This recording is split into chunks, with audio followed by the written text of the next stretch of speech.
Hi అండి, welcome to my channel. ఇప్పుడు చాలా తక్కువ టైంలో బీన్స్ కర్రీ ఎలా చేయాలని నేను చూపిస్తాను. ఒక కుక్కర్ తీసుకొని అందులో ఆయిల్ వేసుకొని onions, turmeric powder, salt, ginger garlic paste వేసుకొని బాగా కలపాలి. మరో ప్రక్క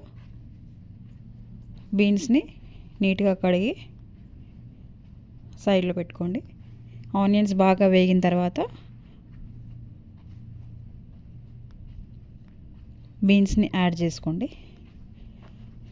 బీన్స్ వేసాక మరొకసారి కలపండి.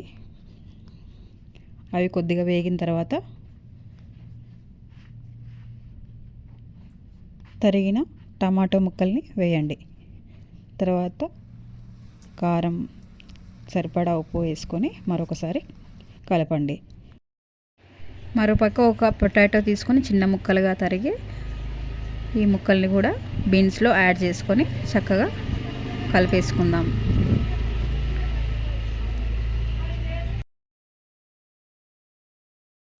ఈ విధంగా కలుపుకున్న తర్వాత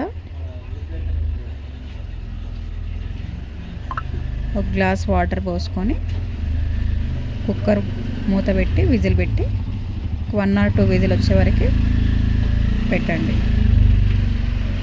సో ఇప్పుడు నేనైతే 2 విజిల్స్ వచ్చిన తర్వాత తీసానండి. చూడండి ఏ విధంగా వచ్చిందో.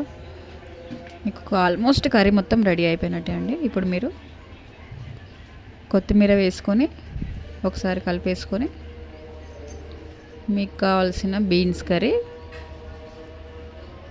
5 minutes 6 minutesలో రెడీ అయిపోతుందండి. మీరు కూడా ట్రై చేసి కామెంట్ చేస్తారని అనుకుంటున్నాను.